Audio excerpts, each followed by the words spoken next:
нэгдүгээрт нь өнгөрсөн өдрүүд бол бас хоёр амралтын өдрүүд юм уу? Байлаа. Энэ үйл ажиллагаатай холбогдуулаад иргэдийн хөдөлгөөн ялангуяа аж ахуйн нэгж байгууллага тэр дундаа одоо төрийн албан хаагчдын хөдөлгөөн бол нэлээдгүй байлаа. Хоош энэ тал дээр бас манайх анхаарах хэрэгтэй. Ялангуяа өнгөрсөн 5 дахь өдөр бол дандаа төрийн байгууллага ажилтан албан хаагчид эмэгтэйчүүдийн баяр тэмдэглэх нэрийн доор байгууллагууд дээр захиалга өгсөн ийм асуудлууд бол их байлаа гэдгийг тохон тэмдэглэе.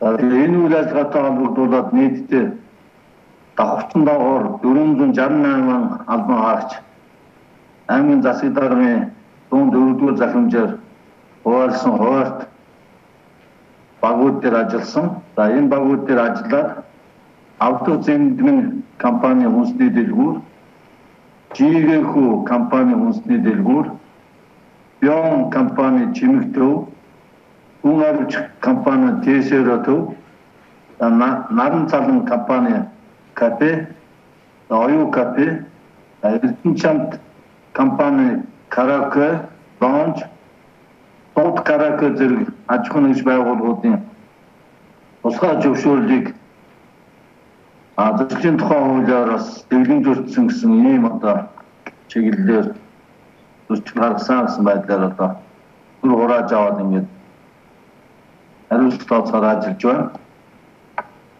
За энэ хуваалт багууд дээр бол нийгмийн даатгалын хэлтэс, хөдөлгөөн халамж үйлчилгээний газар, боловсрол соёл урлагийн газар, баян өндөр сүмийн засаг даргын хамгийн газрууд бол маш сайн санаачлагтай ажиллаж байна. Ер нь бол санаачлагтай ажиллаж байна. За таархан дуу ажиллаж байгаа нь энэ зэвсэг түвшний 186 дугаар анги, Намын төв, Эрдэнэ тус, Автоеврийн төв, Эрдэнэ болооны цахилгаан дүгээрх сүлжээ гэж. Энэ байгууллагууд бас жоохон ажиллаа идэвхтэй санаачлагтай болгоод бас бид бүхний ажил тэмтэй байна. Ялангуяа энэ сүүлийн өдрүүдэд бол иргэд удамж талбайгаар маск амны хаалтгүй явдаг.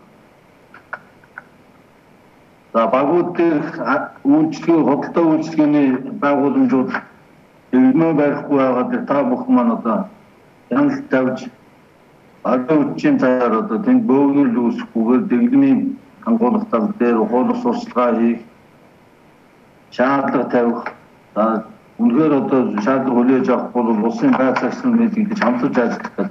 Энэ тал дээр бол дэмтэй ажиллах шаардлагатай байна гэсэн энийг. Хоёрдугаарт нь ер нь аймгийн үйлдвэрлэлүүдээс бас өгж байгаа. 4-р сарын 1-ний одоо хүртэлх хугацаанд бол ямар нэгэн нийтийг хамарсан концерт, урлагийн тоглолт зохион байгуулахгүй гэсэн одоо ийм чиглэлтэй байгаа шүү манай даргандаа. Энэ тал дээр бас энэ урлагийн авьяас төхөмсүүд урлагийн зохион байгуулалтын ялангуяа цэргийн баяр, сая одоо март өнгөрчтэй нэгчүүдийн баяр гэж хэлээд ийм баяр арга хэмжээнүүдийг тохиолдуулаад урлаг уран сайхны арга хэмжээ зохион байгуулагдсан хөсөлтүүд ирж байгаа. Тийм учраас аж ахуйн нэгж байгууллага дээр ийм санаачлагтай албан хаагч, ажилтан албан хаагч байх юм бол 4 сарын 1-ний хүртэл ямар нэгэн урлаг соёлын арга хэмжээ байхгүй шүү гэдгийг бас танилцуулаарай. Дараа нь Улаанбаатар хотоос нийтийн дээврийн үйлчлэгээр иргэдэд татан авах ажиллагаа зохион байгуулагдж байгаа. За энэ үйлчлэгийг Улаанбаатар хотоос 2 дахь, 4 дахь хагас өдөр Улаанбаатар хотоос зөвхөн нэг автоос Аврахын ангиас, манай ангиас 1 дахь, 3 дахь, 5 дахь бүтэн буюу нам гаргууд явуулаа гэсэн ийм санал хүсэлтийг бол автоеврийн үндэсний төв төрүүлсэн байгаа. Энэ тал дээр ядмаа дарга бас холбогд байгууллагуудтайгаа үед засаг даргын сандыг сайн үргэлжлээд ингэ шийдвэр гаргуулмаар байна гэдгийг давхар хэлье. За Эрдэнэ цэгийн таад дээр бүртгүүлж зайлшгүй авна.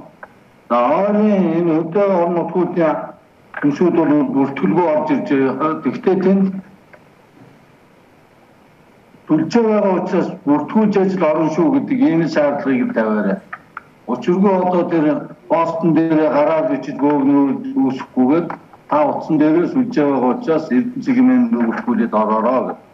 Энэ дээр бол тийм ямар нэгэн зөвшөөрөл олгож ирнэ гэдэг нь цаг хугацаа алдаад байгаа юм байхгүй. 15-аас 20 минут хүлээгээд зөвшөөрлүүд нь бол олгодод явж байгаа. Ийм байгаа. Өнгөрсөн 5 дахь өдөр татварын газартай хамтраад манай аймаг руу орж ирж байгаа иргэдийг одоо QR нэвтрэх кодоор оруулах ийм одоо бас арга хэмжээг авсан байгаа. Энэ бол ажил хөнгөвчлж байгаа гэж ингэж үзэж байгаа. Гаргатаа ч гэсэн одоо тэр нэвтрэх QR код уншуулад гаргах одоо тийм нөхцлүүдийг бол татварын газар руу хамтаад ингээд зохион байгуулж өгсөн. Тийм болохоор энэ постнууд дээрх нөхцлүүд хөдөлгөөнүүд бол цаг хугацаа одоо хэмсэн ийм ажил болж байгаа гэж. Тэгэхээр бидний тэнд ажиллах үүргээ одоо чанартай зохион байгуулах одоо ийм л шаардлага бий болсон гэдгийг одоо хэлье. Итгэж дууслаад. Энэ bir асуудал байна. Хотогчуулалттай холбоотой.